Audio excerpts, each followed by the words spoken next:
I work alone most nights. Preference, not policy. Grayson and Sons Funeral Home, Oregon, December 23rd, 2018.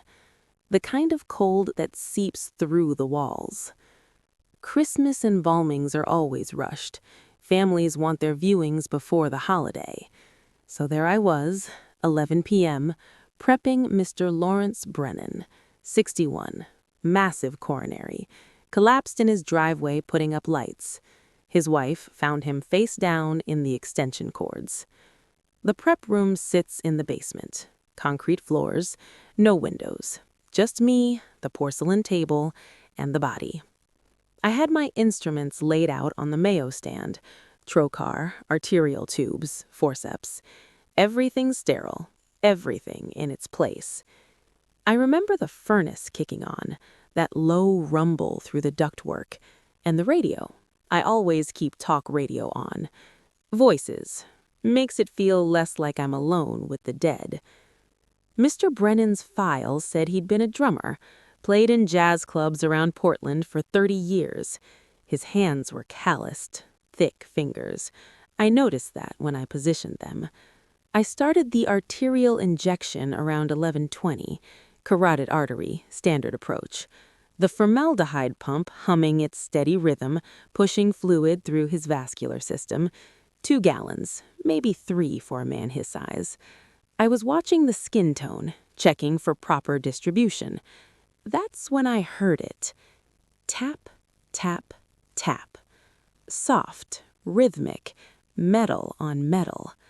I looked at my instrument tray. Nothing moving. Probably the pipes, I thought. Old building. Things settle. I went back to work, monitoring the pressure gauge, making sure the fluid was reaching the extremities. His fingertips were pinking up nicely. Tap, tap, tap. There it was again. I paused, turned down the radio. The sound was coming from the table itself, right underneath where Mr. Brennan lay. I stopped the pump. Complete silence except for the furnace. I stood there, scalpel in hand, listening. Nothing. Maybe I was tired. 17-hour shift, 4th embalming that day. I checked my instruments again. Sometimes a forceps will slide against the tray, but everything was still. I resumed. The pump whirred back to life. I was working on the facial vessels now, making sure the formaldehyde reached the delicate capillaries around the eyes and mouth. Technical work requires focus. Tap, tap, tap, tap. Faster this time, more insistent. I shut off the pump completely, pulled out my earbuds I didn't even realize I'd put in. No, I hadn't.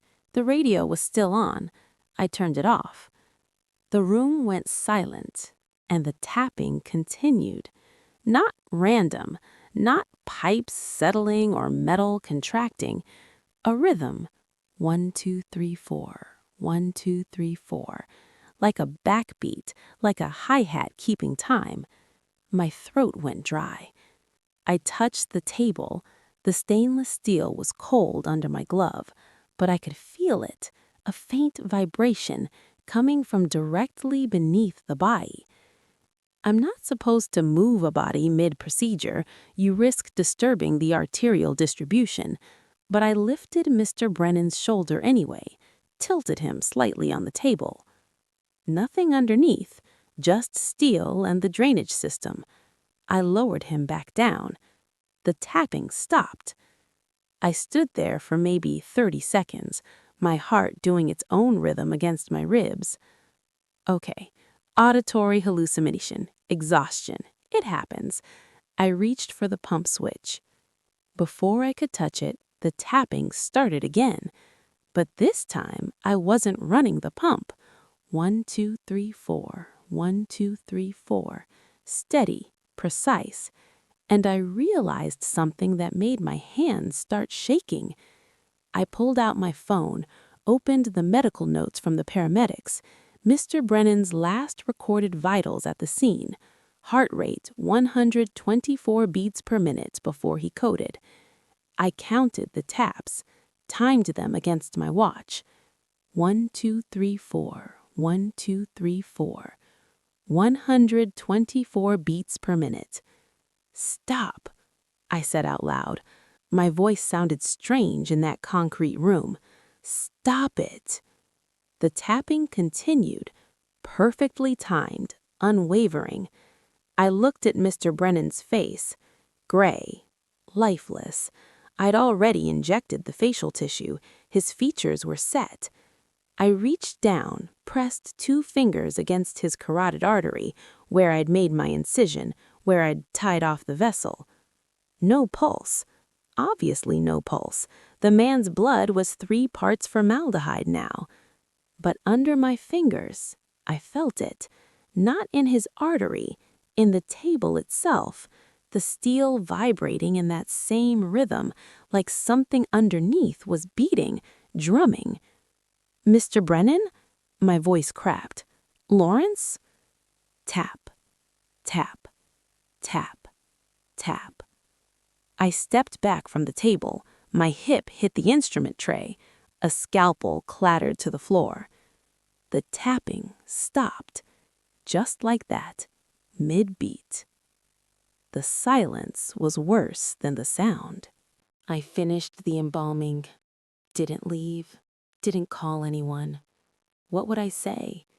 I completed the cavity treatment, the feature setting, the cosmetics. Mr. Brennan looked peaceful, hands folded, face composed. Every procedure by the book. The tapping never came back. The viewing was Christmas Eve. The family came in, 50, 60 people. His wife held his hand. His daughter, maybe 30, stood by the casket for an hour straight. She had her father's hands, drummer's hands. He lived for the rhythm, she told me, even at the end. Even when the doctor said his heart was failing, he'd tap his fingers on the hospital bed rail, on the armrest. Drove the nurses crazy, but he said it kept him here. The beat kept him alive. I nodded, offered my condolences. That night I went back down to the prep room, cleaned the table, sterilized every surface. The stainless steel gleamed under the fluorescent lights. I put my palm flat against it, cold, solid, silent. But here's what I know now, what I can't unknow. The rhythm never stops for some people. Not at death, not during embalming, not when the heart stops and the blood drains and the formaldehyde sets in. Some rhythms run deeper than pulse, deeper than flesh. I still work nights, still work alone. But now when I hear sounds I can't explain, and I do hear them more often than I'd like, I don't investigate. I don't stop. I just keep working, keep the pump running, keep my hands busy. Because the moment you stop and listen, really listen, that's when you realize the silence isn't empty. It's waiting. And sometimes, late at night, when I'm prepping another body on that same table, I swear I can still feel it. Faint, almost imperceptible. 1, 2, 3, 4.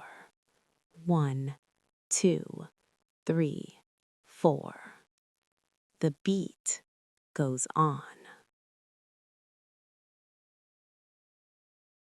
I've been an embalmer for 17 years. Riverside Funeral Home, Michigan, December 22nd, 2019, 3 days before Christmas. The viewing was scheduled for 6 p.m. that evening. Mrs. Beverly Hutchins, 73, natural causes, congestive heart failure according to the death certificate. Her daughter, Tracy, had selected a burgundy dress with pearl buttons, classic, dignified. I'd finished the embalming 2 days prior. Standard procedure, arterial injection, cavity treatment, feature setting. Her face had been peaceful when I closed up. Slight downturn at the mouth corners, typical of cardiac cases. The muscles relax a certain way. I was alone in the preparation room that morning, fluorescent lights humming overhead, that antiseptic smell you never really get used to, formaldehyde mixed with commercial-grade cleaner. I remember my coffee had gone cold on the metal counter. I wheeled the casket out from refrigeration around 10 a.m., just routine, final check before we moved her to the chapel. Positioning, cosmetics, making sure everything looked right for the family. I'd done this 1,000 times. I lifted the upper panel. My hand stopped. Mrs. Hutchins was smiling, not the gentle, composed expression I'd set. A wide smile, ear to ear, her lips pulled back enough to show teeth, more teeth than should be visible, the kind of smile you'd see on someone hearing the best news of their life. I stepped back, checked the name card, Beverly Ann Hutchins, same casket I'd sealed yesterday. The temperature in the room felt wrong suddenly, too cold, or maybe I was sweating. I touched her jaw through my glove. Rigid. Rigor mortis had already passed, that was days ago. The tissue was firm from the embalming chemicals, fixed, set. You don't just shift like that. I called my supervisor, Frank Delaney. He'd been in the business 40 years. "Frank, I need you to look at something." He came down, wiping his hands on a towel, looked into the casket, didn't say anything for maybe 15 seconds. "You set her features Wednesday?" "Yes, mouth closed, slight natural downturn. I documented it." "Show me the photos." We pull up the prep photos on my phone. Every case, we take pictures. Proof of condition. There she is, Wednesday afternoon. Eyes closed, mouth neutral, peaceful. Frank stares at the phone, looks back at the body. "That's not possible." "I know." "The mandibular suture?" He meant the wire and needle we use to keep the mouth closed during embalming. "Still in place, I can feel it." I demonstrated. The wire was there, threading through the lower jaw, looped through the nasal cavity, exactly where I'd put it, but somehow the facial muscles had contracted around it, or something had pulled them. The smile existed despite the wire, not because it had come loose. Frank ran his hand over his face. "She's been refrigerated?" 38 degrees, since Wednesday night. "Any decomposition gases? Bloating?" "None. She's perfectly preserved. Just smiling." He was quiet. In this business, you see strange things sometimes. Bodies that purge unexpectedly, skin that slips. But this wasn't decomposition.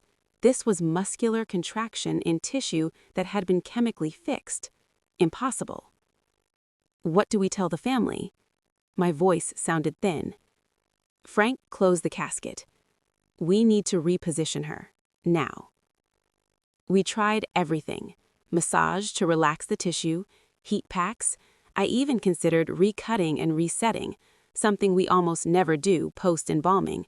But the smile wouldn't release. The tissue felt like rubber, flexible but resistant, like it wanted to hold that shape. I worked on her for 3 hours. Frank helped. We barely spoke. Just the sound of our tools, our breathing, that smile watching us the whole time, even when we thought we'd made progress. The moment we pulled back, it returned. Slower, sometimes. Like elastic. At 2 p.m., Frank made a decision. We tell them there was facial muscle activity, post-mortem. It happens sometimes with heart patients, residual electrical activity in the nerves. "Does it?" He looked at me. "Have you ever seen it?" "No." "Neither have I." We presented Mrs. Hutchins that evening with the casket partially closed, angled so the smile was less obvious. Tracy noticed immediately. "She looks happy?" I'd prepared an explanation, medical terminology, muscle fascia, post-mortem changes. Tracy just nodded. She seemed almost relieved. Maybe she saw something, she said quietly. Something good, before she went. I didn't correct her. That night, I went back to check the prep room, make sure everything was secured. The cold storage where we'd kept her was empty now. She'd been moved to the chapel, but I stood there anyway in that fluorescent silence. I thought about Tracy's words, something good. But I've seen peace on the dead. This wasn't peace. Whatever Mrs. Hutchins saw, whatever made those muscles contract against every law of tissue preservation I know, it wasn't something I'd want to smile about. Because the thing that stayed with me, the thing I can't explain to Frank or Tracy or anyone, was this. When I was repositioning her jaw that afternoon, fighting against that smile, I felt her facial muscles resist. Not like dead tissue, like something pushing back, deliberately.